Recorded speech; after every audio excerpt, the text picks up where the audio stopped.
स्वागत है आपका योजना ज्ञान फॉर यू में। संसद में उठा एनपीएस के तहत मामूली पेंशन मिलने का मामला। सरकार ने बताया ज्यादा पेंशन पाने का फॉर्मूला। तो आइए जानते हैं कौन सा ऐसा फॉर्मूला है जिसे सरकार ने बताया है जिसके जरिए आपको ज्यादा पेंशन मिल सकती है। और क्या सवाल उठा है सांसद में, आइए फुल डिटेल में जानते हैं जानकारी क्या है। लेकिन उससे पहले अगर आप हमारे इस चैनल को पहली बार देख रहे हैं तो चैनल को सब्सक्राइब जरूर करें, साथ में बेल आइकन की घंटी दबाएं ताकि आपको आने वाली वीडियोस की जानकारी मिलती रहे। वीडियो पसंद आए तो वीडियो को लाइक और शेयर जरूर करें। हाल के दिनों में कई ऐसी शिकायतें आई हैं कि एनपीएस के तहत रिटायर होने वाले राज्य सरकार के कर्मचारियों को बेहद मामूली पेंशन मिल रहा है, जो कि उनकी जीविका के लिए नाकाफी है। इसी के चलते सरकारी कर्मचारी ओल्ड पेंशन स्कीम की मांग करते हैं और अपनी मांग को लेकर हाल के दिनों में दिल्ली के रामलीला मैदान में धरना प्रदर्शन भी कर चुके हैं। पर अब इस बात की गूंज संसद में भी सुनाई दे रही है। नेशनल पेंशन सिस्टम चुनने वाले राज्य सरकार ने कर्मचारियों के रिटायरमेंट के बाद उन्हें महज 1,000 से लेकर 2,000 रुपए तक का मंथली पेंशन मिलने पर केंद्र सरकार ने सफाई दी है। सरकार ने संसद में कहा, ये कर्मचारी अपने रिटायरमेंट के बाद मिलने वाले 100% कॉर्पस को एन्युटी प्लान में निवेश कर सकते हैं, जिससे वे ज़्यादा पेंशन पा सकें। एनपीएस के तहत मिल रहा है मामूली पेंशन।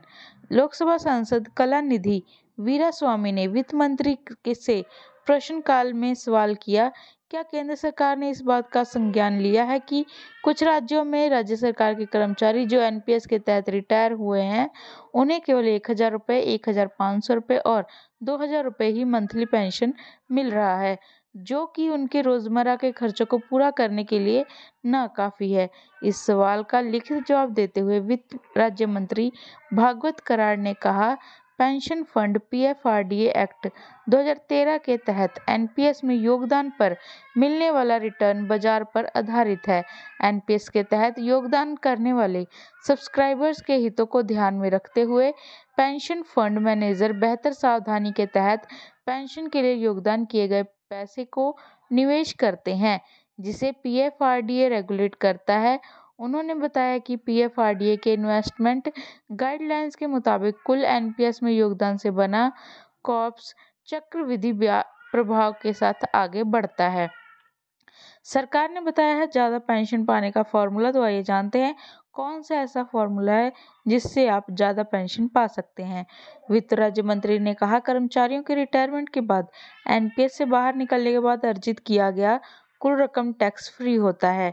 पेंशन फंड के तौर पर कुल जमा किए गए रकम में से 60% रकम कर्मचारी को एक मुश्त दी जाती है और बचे 40% पेंशन रकम को एन्युटी प्लान में निवेश कर दिया जाता है, जिस पर मिलने वाला रकम हर महीने पेंशन के तौर पर रिटायरमेंट के बाद कर्मचारी को मिलता रहता है।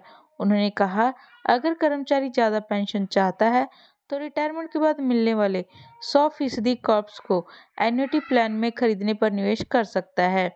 इन बातों पर निर्भर करता है पेंशन। आइए जानते हैं कौन सी ऐसी बातें हैं जिस पर आपका पेंशन निर्भर करता है।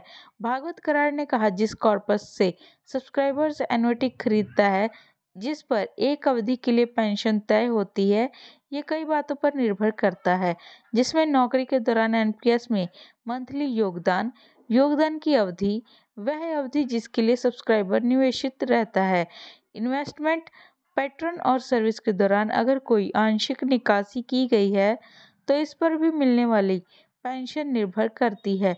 वित्त राज्य मंत्री ने कहा, साल 2019 में केंद्र सरकार ने केंद्रीय कर्मचारियों को पेंशन फंड और इन्वेस्टमेंट पैटर्न चुनने की छूट दी, जिससे वे अपने निवेश पर ज्यादा रिटर्न पा सकें और ज्यादा पेंशन पा सकें।